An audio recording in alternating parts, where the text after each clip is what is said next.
हाँ जी, नमस्कार दोस्तों। धूम स्टडी पॉइंट में आपका स्वागत है। इलेक्ट्रिकल से इंटरव्यू में पूछे जाने वाले क्वेश्चन लाया हूँ। चलिए जान लेते हैं कौन सा क्वेश्चन है। क्वेश्चन नंबर 1, एयर कंप्रेसर क्या है और इसके कितने प्रकार हैं। चलिए इसके बारे में जानते हैं। आंसर, कंप्रेसर एक मशीन उपकरण है जिसका उपयोग वायु या अन्य गैसों के वायुमंडल प्रेशर से अधिक प्रेशर में कंप्रेस करने के लिए किया जाता है। यह वायुमंडल से ली गई हवा को कंप्रेस करता है, उसका प्रेशर बढ़ता है। कंप्रेसर का उपयोग कई अलग अलग उद्योगों में किया जाता है, जैसे कि ऑटोमोटिव, मैकेनिकल और प्रोटो मैकेनिकल, टेक्सटाइल, खाद्य, ऊर्जा, स्वास्थ्य सेवा आदि में प्रयोग किया जाता है। कंप्रेसर के प्रकार: पॉजिटिव डिस्प्लेसमेंट कंप्रेसर और डायनामिक कंप्रेसर। चलिए इनके बारे में जान लेते हैं। नंबर 1, पॉजिटिव डिस्प्लेसमेंट कंप्रेसर के बारे में जानते हैं।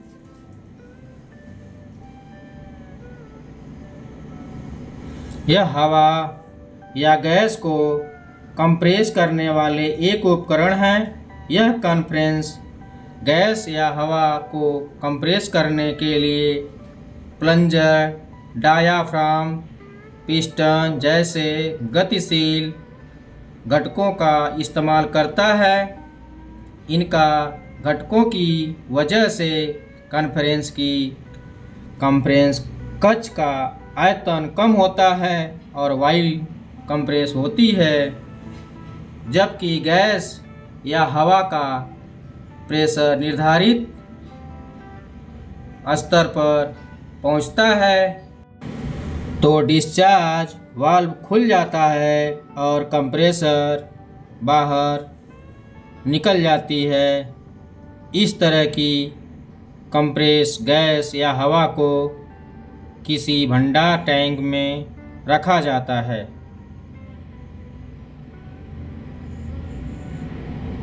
चलिए डायनामिक के बारे में जान लेते हैं। डायनामिक कंप्रेसर रोटेशन करने वाली ऐसी मशीन है जो हवा को तेजी से घुमाकर उसका वेलोसिटी बढ़ती है। वेलोसिटी का मतलब स्पीड। इससे हवा को वेलोसिटी टॉप प्रेशर में बदल जाती है। चलिए इसके बारे में समझ चुके होंगे। चलते हैं नेक्स्ट क्वेश्चन पर। Question number 2,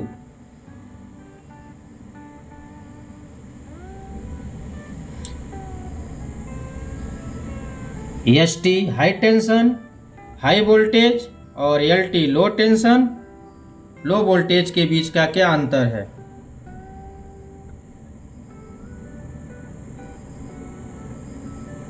answer, ST line power station से शुरू होती है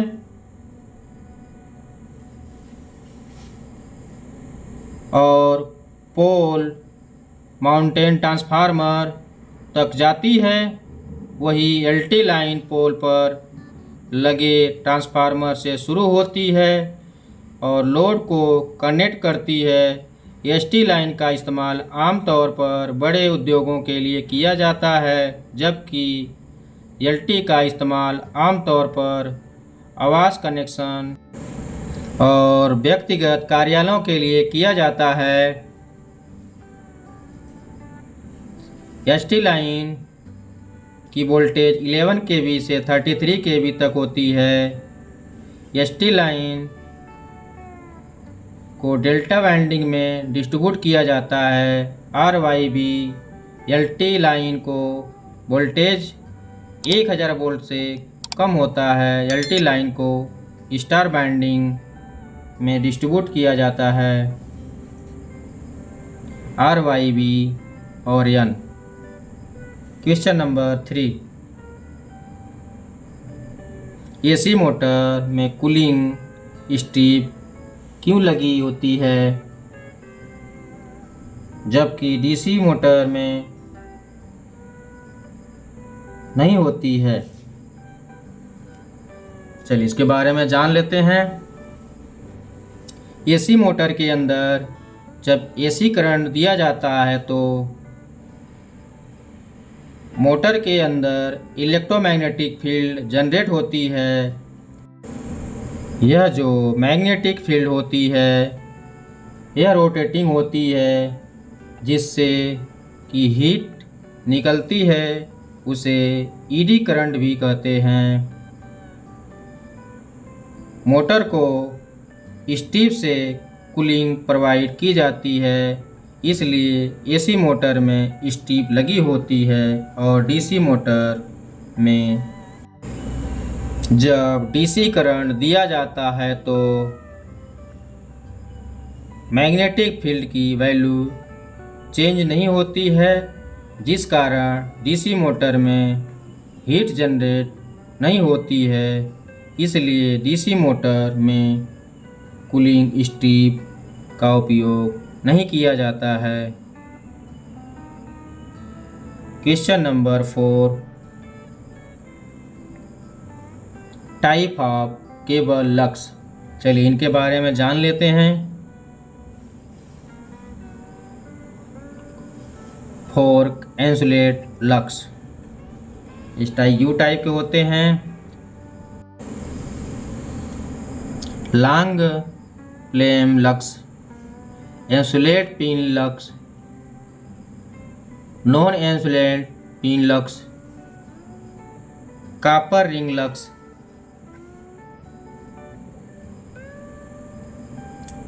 high voltage lugs, 90 degree angle lux,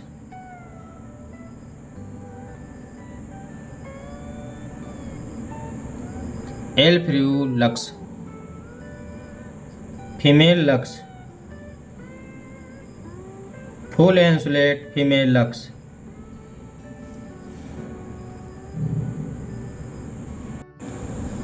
फेल bottle lugs, heavy duty copper lugs. चलिए वीडियो अच्छा लगे तो लाइक एंड सब्सक्राइब जरूर करें। Thank you. Don't forget like and subscribe.